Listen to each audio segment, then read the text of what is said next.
আদরের সন্তানকে হত্যার পর থানায় আত্মসমর্পণ বাবা মায়ের। একমাত্র ছেলেকে হত্যা করে থানায় আত্মসমর্পণ করেছেন বাবা মা। বরিশালের বাকেরগঞ্জ উপজেলার পৌরসভার ৬ নং ওয়ার্ডে এই ঘটনা এলাকায় ব্যাপক চাঞ্চল্যের সৃষ্টি হয়েছে। মঙ্গলবার বিকেল ৩টায় নিহতের পিতা জাফর গাজীর বসত ঘরের মধ্যে এই ঘটনা ঘটে বলে নিশ্চিত করেছে স্থানীয় পুলিশ প্রশাসন। নিহত হাসান গাজী বয়স ২০ বাকেরগঞ্জের পৌরসভার ৬ নম্বর ওয়ার্ডের ভরপাশা এলাকার বাসিন্দা। জাফর গাজী বয়স ৪৮ ও নাজমা বেগম বয়স ৪০ দম্পতির একমাত্র ছেলে। খোঁজ নিয়ে জানা যায় জাফর ও নাজমার ২ মেয়ে ১ ছেলে। মেয়েদের বিয়ে হয়েছে। ছেলে হাসান অনেকদিন ধরেই মাদকাসক্ত ছিলেন। নেশার টাকার জন্য বাবা মাকে প্রায়ই মারধর করতেন হাসান। প্রতিবেশীরা জানান মঙ্গলবার দুপুরে ৫,০০০ টাকার জন্য ঘরে ভাঙচুর করেন হাসান। এ সময় বাধা দিলে বাবা জাফর গাজীকেও মারধর শুরু করেন তিনি। তখন জাফর গাজীকে রক্ষা করতে এগিয়ে আসেন স্ত্রী নাজমা, তাকেও মারধর করা হয়। এক পর্যায়ে মা বাবা মিলে ছেলেকে একটি পাইপ দিয়ে মারধর করেন। এতে ঘটনাস্থলেই ছেলে হাসান মারা যান। পরে স্বামী স্ত্রী দুজন থানায় গিয়ে আত্মসমর্পণ করেন। স্থানীয়রা বলছেন এটি শুধু একটি হত্যাকাণ্ড নয়, বরং দীর্ঘদিনের মানসিক নিপীড়নের পর বাঁচার শেষ চেষ্টায় বাবা মায়ের আত্মরক্ষা। প্রতিবেশী সুরজ মিয়া বলেন, ছেলেটা নেশা করত, ভয়ঙ্কর হয়ে উঠেছিল।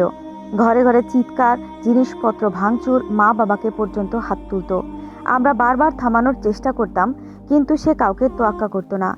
নিহত হাসানের বড় বোন শান্তা জানান, সকালে একটা ফোন আসার পর থেকেই সে নেশার টাকার জন্য বাবার ওপর চড়া হয়। টাকা না দিলে মা বাবার গায়ে হাত তোলে। তারপরেই এই ঘটনা ঘটে। আমরা কেউই ভাবিনি ব্যাপারটা এমন হবে। মেজ বোন সুমাইয়া জানান, তার চিকিৎসা করানো হয়েছিল, চাকরিও দেওয়া হয়েছিল, কিন্তু সবকিছু ভেঙে সে আবার মাদকের কাছে ফিরে যেত। বারবার সুযোগ দিয়েও কোনো লাভ হয়নি। বাকেরগঞ্জ থানা ভারপ্রাপ্ত কর্মকর্তা ওসি আবুল কালাম আজাদ বলেন, ঘটনাটি একটি পারিবারিক কলহ হলেও এটি একটি হত্যা মামলার আওতায় পড়ছে। তদন্ত সাপেক্ষে প্রয়োজনীয় আইনগত ব্যবস্থা নেওয়া হচ্ছে। সেকেন্ড অফিসার মোজাম্মেল হোসেন জানান, মরদেহ ময়না তদন্তের জন্য বরিশাল শেরে বাংলা মেডিকেল কলেজে পাঠানো হয়েছে। আত্মসমর্পণকারী মা বাবাকে জিজ্ঞাসাবাদের জন্য হেফাজতে রাখা হয়েছে এবং মামলা দায়েরের প্রক্রিয়া চলছে। এটি কোনো বিচ্ছিন্ন ঘটনা নয়। মাদকের ভয়াবহ থাবায় দেশের হাজারো পরিবার এমন অদৃশ্য আগুনে পুড়ছে প্রতিনিয়ত।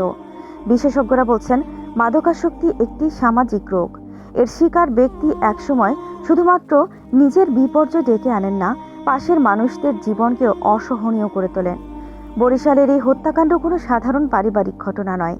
এটি সমাজে ছড়িয়ে থাকা নীরব একটি বিষক্রিয়ার চূড়ান্ত পরিণতি। প্রতিটি বাবা মা চান সন্তানের ভবিষ্যৎ হোক উজ্জ্বল, কিন্তু যখন সেই সন্তানই হয় শঙ্কার কারণ, তখন একটাই প্রশ্ন ওঠে, এতদিন চুপ করেছিলাম কেন? মাদক শুধু ব্যক্তি নয়, শেষ করে দেয় একটি পরিবার, একটি সমাজ, এমনকি একটি প্রজন্ম। তাই সময় থাকতে সন্তানকে মাদক থেকে নিরাপদ রাখতে আমাদের উচিত সন্তান কোথায় যাচ্ছে, কার সঙ্গে মিশছে, সতর্ক নজর রাখা। বন্ধু সভায় ভালো অভ্যাসের চর্চা তৈরির পরামর্শ দেওয়া, মানসিকভাবে সন্তানের পাশে থাকা ও কথা বলা।